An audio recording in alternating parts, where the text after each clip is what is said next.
Dnes varíme husaciu pečeň s lokšami. Na repkovom oleji jemne opečieme šalotky a zalejeme ich portským vínom, červeným vínom a necháme zredukovať. Na záver pridáme trochu tymiánu.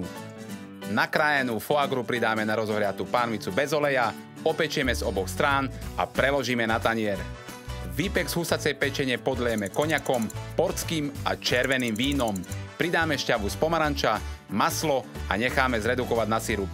Narezané jablko na mesiačiky pridáme do panvice, dochutíme kryštálovým cukrom a vanilkovým luskom bez semienok.